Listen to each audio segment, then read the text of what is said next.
नमस्कार दोस्तों, मैं हूं रेलवे पॉइंट्समैन अंकुश। दोस्तों स्वागत है एक और नए वीडियो में। और आज के इस वीडियो का टॉपिक बहुत ही ज्यादा इम्पोर्टेंट है। जो पूरे साल भर से सो रहे हैं, जब से ग्रुप डी का फॉर्म भरा है तब से उन लोगों ने बिल्कुल भी पढ़ाई नहीं करी है और अपने सपने को लेकर वो बिल्कुल भी सीरियस नहीं थे। लेकिन एक बार उनके पास फिर से एक लास्ट मौका है। अभी जो 60 से 70 दिन का समय ग्रुप डी के लिए बचा हुआ है, क्योंकि आप सबको पता चल गया होगा कि 17 नवंबर से लेकर इसका दिसंबर के एंड तक एग्जाम होने वाला है। तो या तो ये 60-70 दिन आपकी जिंदगी बदल देंगे, या फिर जहां पे आप अभी खड़े हो वहीं के वहीं खड़े रह जाओगे। तो ये खुद आपको डिसाइड करना है कि आपको आगे जाना है या फिर यहीं पे बने रहना है। देखिए दोस्तों, अगर आपने सच में अभी तक कुछ नहीं पढ़ा है तो आप अब सब कुछ तो नहीं पढ़ सकते हो। तो मैं इस वीडियो में आपको वही इंपोर्टेंट चीजें, वही इंपोर्टेंट टॉपिक्स बताने वाला हूं जिसे पढ़ने से आपका सिलेक्शन हो सकता है। और अगर वो सारी चीजें आप कंसिस्टेंसी और पूरी डेडिकेशन के साथ कंप्लीट कर लेंगे तो आपका सिलेक्शन कोई नहीं रोक सकता है। तो इस वीडियो में मैं आपको सिर्फ वही टॉपिक्स बताने वाला हूँ, मैथ के, रीजनिंग के, साइंस के और जीके करंट अफेयर, इनमें क्या क्या आपको पढ़ना है वही चीजें बताने वाला हूँ। और ये बात बिल्कुल जो प्रीवियस ईयर में अभी तक एग्जाम हो रहे हैं और जो 2022 में ग्रुप डी का हुआ था, ग्रुप डी में क्या चीज़ें पूछी जाती हैं, मैंने बहुत सारे एग्जाम्स दिए हैं और ये सारी चीज़ें एक्सपीरियंस करी हैं कि किस टॉपिक से ज़्यादा क्वेश्चन पूछे जाते हैं और कौन से टॉपिक बहुत ज़्यादा इंपॉर्टेंट हैं। तो वो सारी चीज़ें आपको बताऊंगा और इन्हीं टॉपिक्स से ज़्यादा क्वेश्चंस आपके फंसेंगे। अगर आप अच्छे तरीके से ये चीज़ें कंप्लीट कर लेते हैं तो आप 75 मार्क्स आराम से क्रॉस कर जाओगे। तो आज के ये वीडियो सिर्फ उन्हीं कैंडिडेट के लिए होने वाली है जिन्होंने अब तक कोई भी पढ़ाई नहीं करी है, जिनके मन में एक सवाल गूंज रहा है जब से एग्जाम डेट आ गई है कि क्या 60 दिनों में, 70 दिनों में ग्रुप डी का एग्जाम निकाला जा सकता है। तो उनके लिए मेरा एक ही जवाब है कि बिल्कुल, अगर आप पूरी मेहनत से, सीरियस तरीके से अभी भी अगर पढ़ाई कंसिस्टेंसी से करोगे, लगातार पढ़ाई करोगे, तो अभी भी एग्जाम निकाला जा सकता है और निकाल भी लोगे। लेकिन मैं ये नहीं कह रहा हूँ, क्योंकि मैंने खुद कम से कम 6 से 7 महीने पढ़ाई करी है। मैंने पूरे 7 महीने पढ़ाई करी थी और कंसिस्टेंसी के साथ करी थी, तब जाके मैंने सिलेक्शन ले पाया था। एक चीज़ और है कि जो लास्ट के 2 महीने की पढ़ाई होती है वो बहुत ज़्यादा इंपॉर्टेंट होती है। भले ही आपने साल भर से कुछ नहीं पढ़ा है, लेकिन अगर आप एक नॉर्मल छात्र हैं, एकदम वीक छात्र नहीं हैं, अगर नॉर्मल छात्र हैं और जो मैं आज स्ट्रेटजी और जो टॉपिक्स मैं आपको इम्पोर्टेंट बताने वाला हूँ, अगर वो सारी चीज़ें आपने पढ़ ली और कंसिस्टेंसी के साथ अगर आप इस 70 दिन निकाल लिए अपने खुद के लिए, अपने परिवार के सपने को पूरा करने के लिए, अपने सपने को पूरा करने के लिए और अपने परिवार वालों को प्राउड फील कराने के लिए, अगर आपने पूरी शिद्दत के साथ मेहनत कर ली और जो चीज़ मैं बता रहा हूँ उसको बिल्कुल प्रॉपर तरीके से फॉलो कर लिया, तो आपका एग्जाम 100% निकलेगा। तो चलिए शुरू करते हैं। सबसे पहले लेकिन एक चीज़ अपने यहाँ पे या तो लिख लो या फिर दिमाग में फिट कर लो कि आपको पूरे डेडिकेशन के साथ, कंसिस्टेंसी के साथ डेली खुद को 9 से 10 घंटे देने हैं। अगर आप डेली 10 घंटे खुद को दे सकते हो, पढ़ाई कर सकते हो, तो ही ये वीडियो आपके काम की रहने वाली है। वरना तो ये भी आप टाइम वेस्ट वाली वीडियो समझ के निकल जाओ और पूरी वीडियो देखने में कोई टाइम वेस्ट करने की ज़रूरत नहीं है। चलिए एक एक करके हम सारी चीज़ें आपको समझाते हैं। सबसे पहले आपको बताते हैं हम ग्रुप डी का जो सिलेबस है उसमें एक तो मैथ पूछी जाती है, रीजनिंग पूछी जाती है, साइंस पूछी जाती है और करंट अफेयर पूछी जाती है। मैथ आपकी टोटल 25 मार्क्स की पूछी जाती है, रीजनिंग आपकी टोटल 30 मार्क्स की पूछी जाती है और साइंस आपकी टोटल 25 मार्क्स की पूछी जाती है और जीके करंट अफेयर मिलाकर टोटल 20 क्वेश्चन इसमें भी आते हैं। अब इस मैथ में तो जो टॉपिक्स मैं बताऊंगा, रीजनिंग में जो टॉपिक्स इंपोर्टेंट पढ़ने हैं वो बताऊंगा, साइंस में जो पढ़ना है फिजिक्स, केमिस्ट्री, मैथ वो बताऊंगा, जीके करंट अफेयर में आपको क्या क्या चीजें पढ़नी है और क्या क्या चीजें छोड़नी है। इन चारों के चारों सब्जेक्ट में कौन कौन से टॉपिक बिल्कुल जरूरी है पढ़ना और इतने दिन में आप आराम से कवर भी कर लोगे और ज़्यादा टफ भी नहीं होते हैं। तो ये वीडियो बिल्कुल ध्यान से और एक एक पॉइंट को अपनी कॉपी में नोट करते जाना है। इसके बाद आपको कोई भी स्ट्रेटजी देखने की ज़रूरत नहीं पड़ेगी। 70 दिन के यही स्ट्रेटजी आपको काम आने वाली है जब तक आपका एग्जाम नहीं होता है। बाकी सारी चीज़ें मैं धीरे धीरे बताता रहूँगा, लेकिन आज की ये वीडियो आपके 70 दिन में लाइफ बदलने वाली है।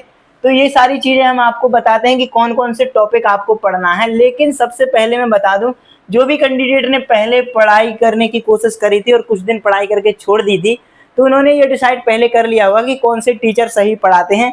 क्योंकि पहले की जो मैंने वीडियोज बनाई हैं, बेस्ट टीचर्स की बनाई हैं, स्ट्रेटजी की बनाई हैं, तो उन सारी चीज़ों से उन्होंने ये डिसाइड कर लिया होगा कि किस टीचर से पढ़ना सही है, मुझे समझ में आता है, तो उसी टीचर से आपको पढ़ना है। और वही टीचर आपको बहुत ही अच्छे से समझा पाएंगे हर एक चीज़ को, क्योंकि ऑलरेडी आप उनसे पढ़ चुके हो, भले ही कुछ दिन पढ़े हो, तो उन्हीं टीचर से आपको पढ़ना है। और जो चैप्टर मैं बता रहा हूँ सर्च करके और उन टीचर का नाम डाल के वो चैप्टर आप पढ़ लेना, चाहे वो मैथ के हो, रीजनिंग के हो, साइंस के हो या फिर जीके करंट अफेयर के हो।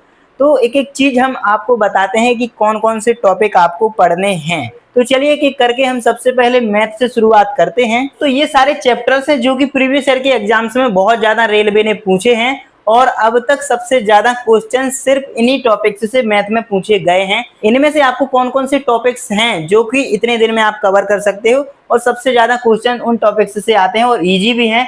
तो सबसे पहले आपको इसमें से नंबर सिस्टम वाला चैप्टर कंप्लीट कर लेना है।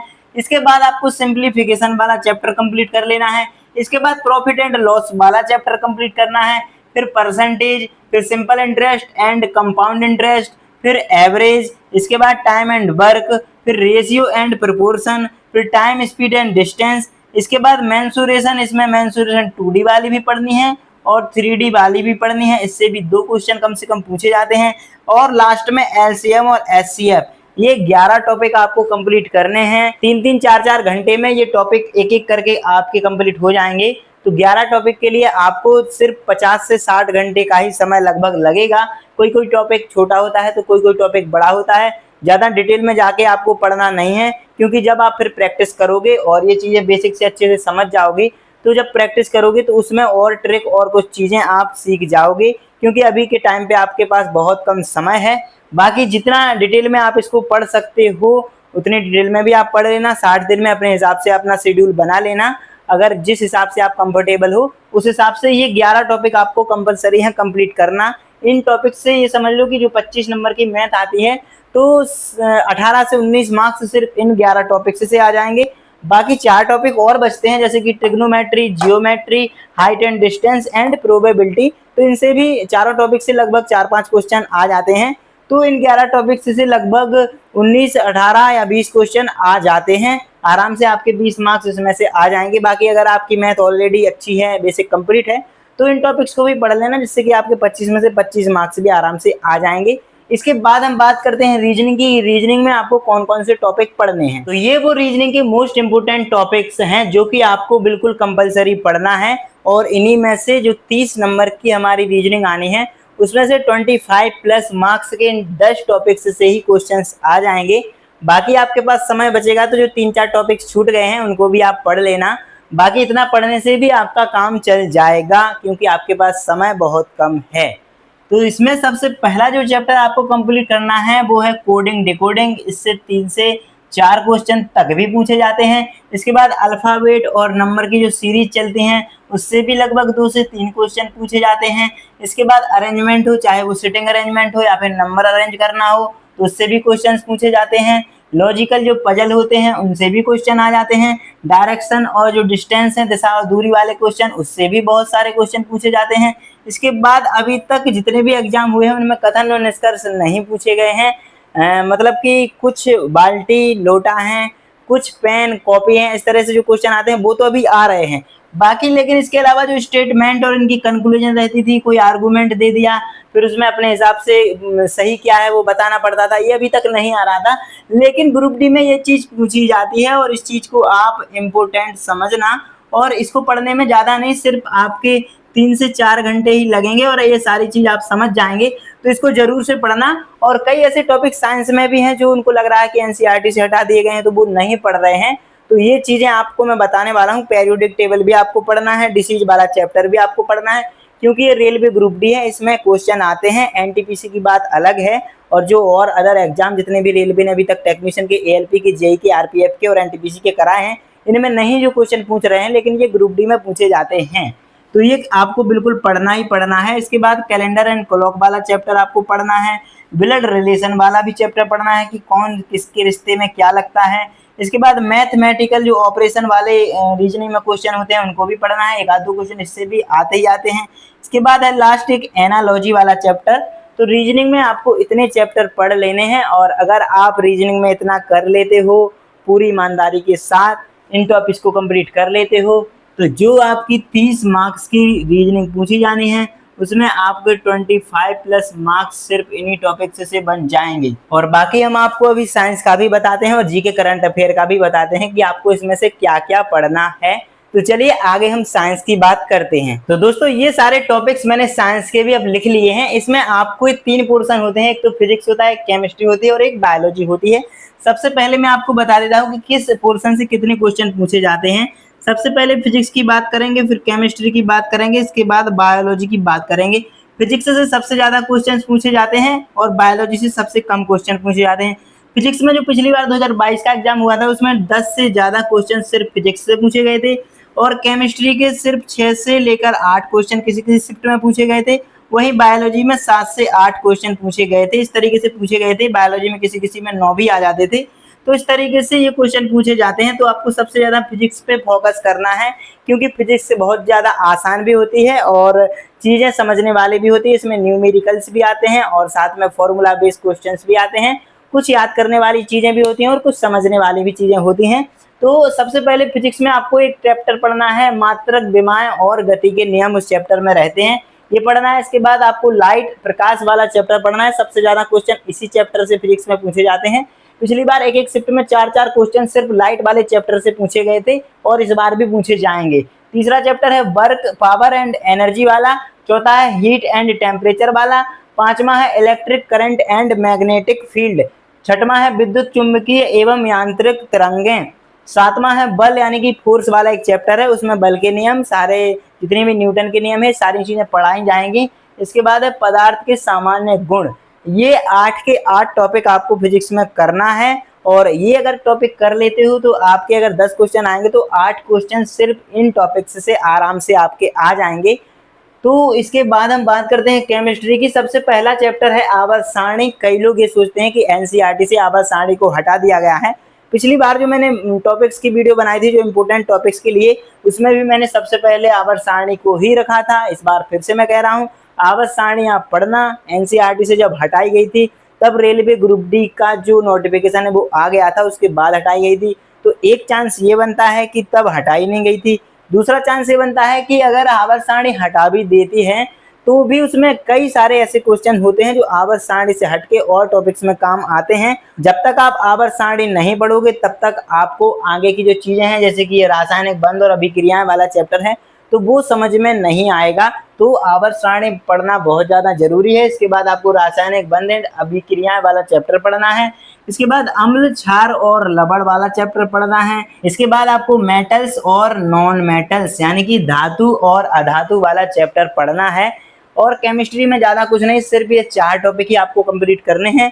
केमिस्ट्री वैसे ही बहुत कम है और आपको उसमें से भी बहुत सारा टॉपिक कम कर दिया है। सिर्फ 4 ही टॉपिक पढ़ोगे तो आराम से आपका 80% सिर्फ इसी से फंस जाएगा। बाकी और चीजें हैं, अगर आपके पास टाइम बचा तो अपने हिसाब से उसको एडजस्ट करके और जो टॉपिक्स बचे हुए हैं उनमें से भी आप टॉपिक्स पढ़ लेना, बाकी जो आपके टीचर पढ़ाएंगे। इसके बाद आता है बायोलॉजी। बायोलॉजी में सबसे पहले आपको विटामिन पढ़ना है। दूसरे नंबर पे फिर से ही बात आती है कि डिसीज वाला जो चैप्टर है, जितनी भी डिसीज होती हैं, चाहे वो प्लांट डिसीज हो चाहे वो एनिमल डिसीज हो, तो ये वाला चैप्टर भी एनसीईआरटी से हटा दिया गया है। तो फिर से कई लोग ऑब्जेक्शन इस पे उठाएंगे, लेकिन ऐसी बात नहीं है, इसको भी आपको पढ़ना है। क्वेश्चन कहीं से भी आ सकता है, हो सकता है विटामिन से होने वाले रोग पूछ ले, उसका कारक पूछ लो, तो ये भी डिसीजेज में ही आता है। और कई सारी चीजें इसमें भी होती हैं कि जो डिसीजेज से हटके भी चीजें हो जाती हैं। तो आपको ये चैप्टर अगर आपको नहीं वो है तो फिर लास्ट में भी इसको आप पढ़ सकते हो जब ये और 5 के 5 टॉपिक कंप्लीट कर लो। लेकिन मेरे हिसाब से आप अगर स्टेप बाय स्टेप पढ़ते जाओगे तो ज़्यादा सही रहेगा। डिसीज पढ़ने में ज़्यादा टाइम नहीं लगेगा, तो डिसीज भी पढ़ना है। इसके बाद सेल यानी कि कोशिका वाला जो चैप्टर है वो पढ़ लेना है। इसके बाद प्रकाश संश्लेषण यानी कि फोटोसिंथेसिस वाला जो चैप्टर है वो पढ़ लेना है। इसके बाद किंगडम, चाहे वो प्लांट किंगडम हो या फिर एनिमल किंगडम हो, ये वाला चैप्टर आपको कंप्लीट कर लेना है। इसके बाद जो ह्यूमन फिजियोलॉजी वाला चैप्टर है वो चैप्टर भी आपको कंप्लीट करना है। ह्यूमन फिजियोलॉजी के अंदर 5-6 चीजें आ जाती हैं। ह्यूमन फिजियोलॉजी के अंदर जितने भी सिस्टम होते हैं वो सारे के सारे सिस्टम, रेस्पिरेटरी सिस्टम हो गया, रिप्रोडक्टिव सिस्टम हो गया, ये सारे सिस्टम इसके अंदर आ जाते हैं। तो ये चैप्टर भी आपको पढ़ना है। इस तरह से आपकी साइंस भी कंप्लीट हो जाती है। अब आपको मैं बताता हूँ जीके और करंट अफेयर बची हुई है। तो जीके करंट अफेयर में आपको क्या पढ़ना है ये बताते हैं। तो दोस्तों ये मैंने जीके के लिए लिख लिया है। आपको जीके में सिर्फ 3 चीजें ही कवर करनी है, एक्चुअल में 4 चीजें कवर करनी है। 4 चीजें कौन कौन सी? सबसे पहले आपको सिर्फ इसमें स्टैटिक जीके पढ़ना है। स्टैटिक जीके में जो जो लिखा है वो पढ़ना है। हिस्ट्री, पॉलिटी, जियोग्राफी, इकोनॉमी में से आपको इकोनॉमी और जियोग्राफी को बिल्कुल छूना नहीं है, इसको तो बिल्कुल पूरी तरह से हटा ही देना है और इस पे बिल्कुल ध्यान नहीं देना है। एक चीज आती है पॉलिटी, ये आपको 100% कंप्लीट करनी है और बिल्कुल बेसिक से कंप्लीट करनी है। कहीं से भी क्वेश्चन आ सकता है, 2 क्वेश्चन पॉलिटिक्स से, संविधान से ही सिर्फ पूछे जाएंगे, 2 से ज्यादा ही क्वेश्चन पूछे जाएंगे। इसके बाद हिस्ट्री में सिर्फ आपको मॉडर्न हिस्ट्री को आपको पढ़ना है, जो 1857 बाद की, जितनी भी 1857 के बाद की हिस्ट्री रही है वो मॉडर्न हिस्ट्री, आपको आधुनिक काल का इतिहास पढ़ना है। इसके बाद करंट अफेयर की अगर हम बात करें तो करंट अफेयर में आपको जो जनवरी 2025 है, तो जनवरी 2025 से लेके अगस्त 2025 तक की सिर्फ करंट अफेयर पढ़नी है, क्योंकि इसके बाद की पूछी नहीं जाएगी। और 2025 से ये अगर देखा जाए तो 8 महीने पूरे हो रहे हैं और 8 महीने की करंट अफेयर पढ़ लोगे तो यहीं से आपके सारे के सारे क्वेश्चन फंस जाएंगे। इससे ज्यादा या कम पढ़ने की बिल्कुल जरूरत नहीं है। तो करंट अफेयर के लिए आप या तो कुमार गौरव सर की जो एक 3 मंथ के लिए अब तो इन्होंने मैगजीन देने लगे हैं, वो तो 3 मंथ की ये 3 मैगजीन ले लेना।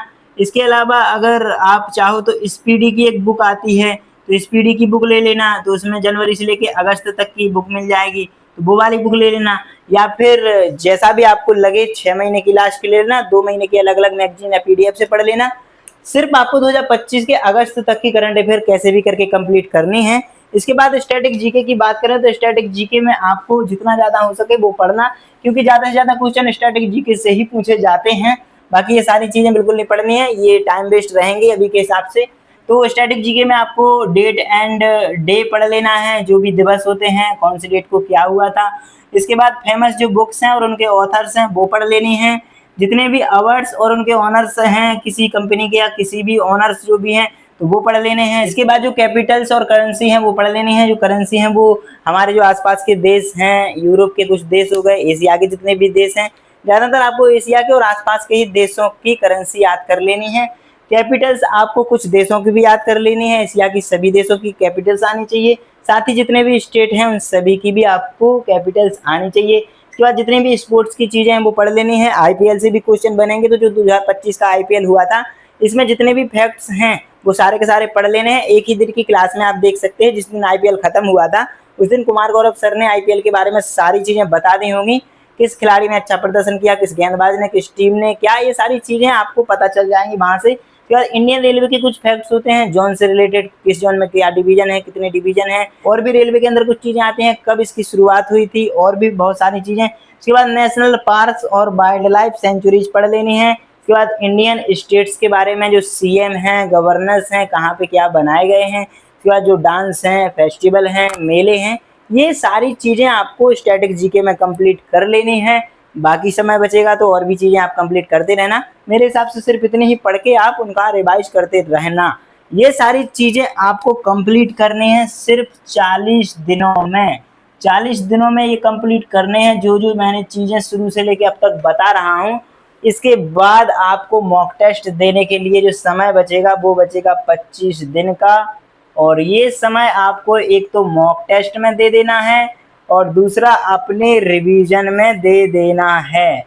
और अगर आप टाइम से मॉक टेस्ट भी दे रहे हो, रिवीजन भी कर रहे हो, इतने दिन में ये सारी चीजें पढ़ लोगे जितनी मैंने बताई हैं, तो आप पूरी तरह से सिलेक्शन की ओर जा रहे हो। आपका रथ आगे बढ़ रहा है, आपका सिलेक्शन कोई नहीं रोक सकता है। तो बस आज के लिए इतना ही था। ये सारी चीजें आपने कॉपी में नोट कर ली होंगी, इसी चीज को फॉलो करना। किसी भी टीचर की बातों में नहीं पढ़ना है। जैसे मैंने शुरुआत में बताया था कि जिस टीचर को आप शुरुआत से फॉलो कर रहे हो उन्हीं टीचर से पढ़ना है। किसी के भी 2 मिनट के मोटिवेशन में आके आपको डिस्ट्रैक्ट नहीं होना है। अपनी जो पढ़ाई है एक ही टीचर से करनी है, जिससे शुरुआत से करते आ रहे हो, पहले जिससे पढ़ते थे।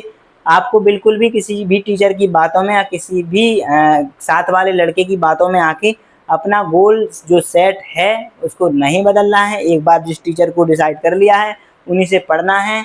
कंसिस्टेंसी के साथ पढ़ना है। 9 से 10 घंटे पढ़ने की कोशिश करना। कई लोगों की मजबूरी मैं समझ सकता हूँ, लेकिन देखो सिलेक्शन चाहिए है तो मेहनत करनी पड़ेगी। बहुत सारे फॉर्म भरे हुए हैं लड़कों ने, तो वो सब लोग भी पढ़ ही रहे हैं। ऐसा नहीं है कि वो बैठे हुए हैं, ऑलरेडी वो अपना सिलेबस कंप्लीट किए हुए बैठे हैं, तो उनसे आगे निकलना है तो स्मार्ट स्ट्रेटजी के साथ मेहनत भी करनी पड़ेगी। बाकी सारी चीज़ें मैंने बता दी हैं। अब कुछ चीज़ें और रह गई हैं, जैसे कि मैं टेलीग्राम ग्रुप के बारे में आपको बता देता हूँ। टेलीग्राम ग्रुप में आपको जो 99 शिफ्ट हुई थी 2022 की, वो सारी मैंने डाल दी हैं। मैथ की बुक की मैंने पीडीएफ आदित्य रंजन सर की डाल दी है, रीजनिंग की भी उन्हीं की डाल दी है, करंट अफेयर की पीडीएफ भी ऑलरेडी मैं डाल चुका हूँ जुलाई तक की। इसके बाद मैंने जो प्रैक्टिस सेट हैं कुछ नए, वो भी मैंने उसमें डाल दिए हैं। साइंस के जितने भी नोट्स हैं, फिजिक्स केमिस्ट्री बायोलॉजी के, वो भी मैंने उसी में डाल दिए हैं। तो इतनी सारी चीज़ें के अलावा भी बहुत सारी चीज़ें मैंने अपने टेलीग्राम ग्रुप पे डाल दी हैं। तो टेलीग्राम ग्रुप की लिंक डिस्क्रिप्शन में मिल जाएगी, चैनल के बायो में भी मिल जाएगी। वहाँ से जाके ज्वाइन करके, डाउनलोड करके, चाहो तो ज्वाइन से हट जाना, उससे लीव हो जाना, लेकिन ये सारी चीज़ें डाउनलोड करके आप अच्छे से अपनी तैयारी शुरू कर दो। जिसके पास ज़्यादा पैसे नहीं हैं तो किताब लेने के लिए, तो ये सारी चीज़ों से अपनी तैयारी कर सकते हो। ये सारी चीज़ें फ्री हैं पूरी तरह से। कुछ हेल्प आदित्य रंजन सर ने भी करी है, ये 3 चीज़ें देके, मैथ की, रीजनिंग की बुक और ये प्रैक्टिस सेट की बुक की पीडीएफ देकर, जो कि 250 से 300 रुपये की एक बुक आती है, लेकिन आप पीडीएफ से बिल्कुल फ्री में पढ़ सकते हो। बाकी और जो भी चीज़ें हो आप मुझे पर्सनली इंस्टाग्राम पे मैसेज कर सकते हैं, लेकिन डायरेक्ट जो भी चीज़ें वो लिख देना, हाय हेलो के चक्कर में मत पड़ना, मैं रिप्लाई दूंगा। इसके बाद है आपका कुछ भी डाउट है तो कमेंट में लिख देना। बाकी मैं लाइव आऊँगा जब, तो उसमें अपने सारे के सारे डाउट लेके बैठना और पूछ लेना, मैं लाइव आकर सामने से आपका जवाब दे दूंगा। बाकी अगर वीडियो पसंद आई होगी तो वीडियो को लाइक और हाइप जरूर करना, जिससे कि ज़्यादा से ज़्यादा कैंडिडेट के पास ये वीडियो पहुंच पाए, और अपने दोस्तों के साथ ये वीडियो शेयर जरूर करना। अभी तक अगर चैनल पे नए आए हो, चैनल को सब्सक्राइब नहीं किया है तो सब्सक्राइब जरूर कर लेना, साथ ही बेल आइकन भी प्रेस कर लेना। चलिए फिर मिलते हैं अगली वीडियो में, तब तक के लिए नमस्कार, धन्यवाद।